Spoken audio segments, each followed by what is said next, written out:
Hey guys, welcome back to another Titus Diorama and ToyReviews. And in today's video, we are going to be taking a look at the Marvel Legends Mr. Sinister from the Build-A-Figure Wendigo wave. So let's get to it.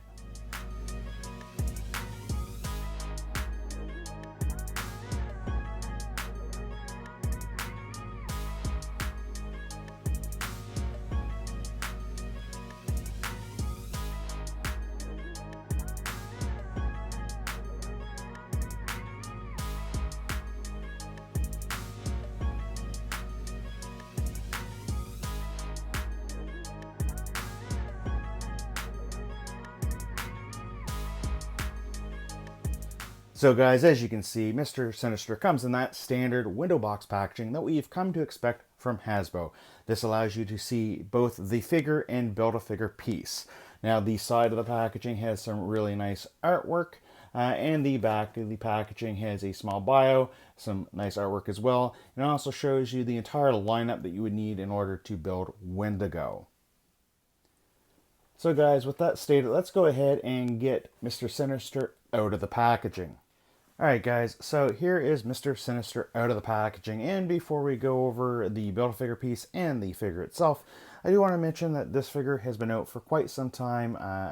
Honestly, I've only seen the figure once out in the wild. I actually had it in my hands, and I did not pick it up at that particular time, and I kicked myself ever since because it's been extremely hard to find at a reasonable price. A lot of places online, or a lot of people online that are selling this, are usually selling it for $100 or more. I happened to get really lucky and picked it up for a grand total of $63, which is still like double the price of what it was when it first came out.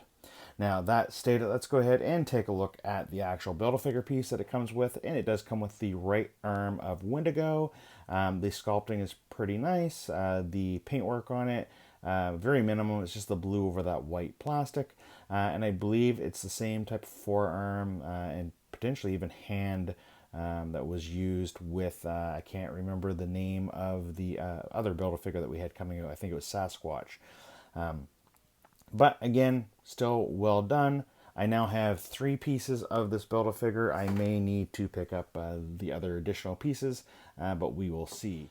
As for the action figure itself, now he does not come with any accessories. I guess you can kind of include the cape, but that is physically attached to him. Overall though, guys, I'm really happy to have this particular figure in my collection. He looks absolutely stunning.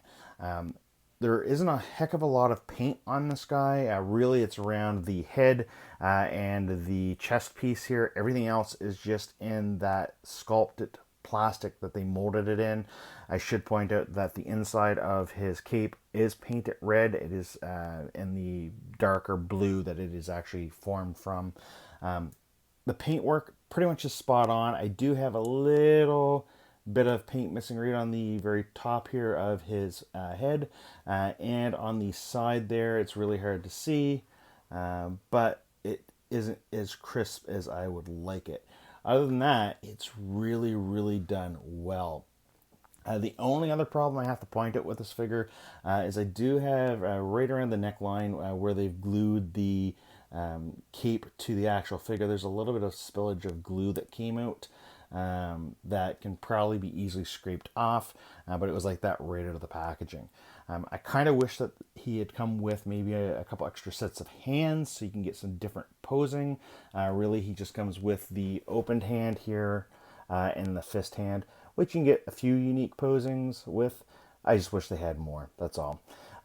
Overall, the articulation of this guy is really great. Even with the cape here, or the cowl on the cape, he can still look up fairly well. He can look pretty far down, and he is able to look both left, right here. Now, the shoulder pads on the cape here do hinder the arms from doing a full 360, but he can lift his arms this far out, go this far in. He has the upper bicep swivel, double jointed elbows, a swivel, and a hinge at the wrists. He does have a fairly decent ab crunch both forward and back, not hindered by the cape at all. He does have a hip swivel. He can kick his leg this far forward, go this far back. The upper thigh swivel is actually mid-thigh on him, and he can move it back and forth. He does have double jointed knees, so he gets a pretty decent range of movement there. And his feet can go this far back, this far forward, and he does have that ankle pivot that everybody likes. I do like what they did here with the feet to give him kind of that boot, so it looks really cool. Overall, guys, I'm really stoked to have him in my collection. I always remember him from the animated series back in the 90s, facing off in the Savage Land, I believe it was, against Cyclops and the rest of the X-Men team. Anyway, I hope that you guys liked this video. If you did, by all means, go ahead and click on that like button. If you're not already subscribed, click on the subscription button, and also click that bell notification so you can be updated with any new content that I put out.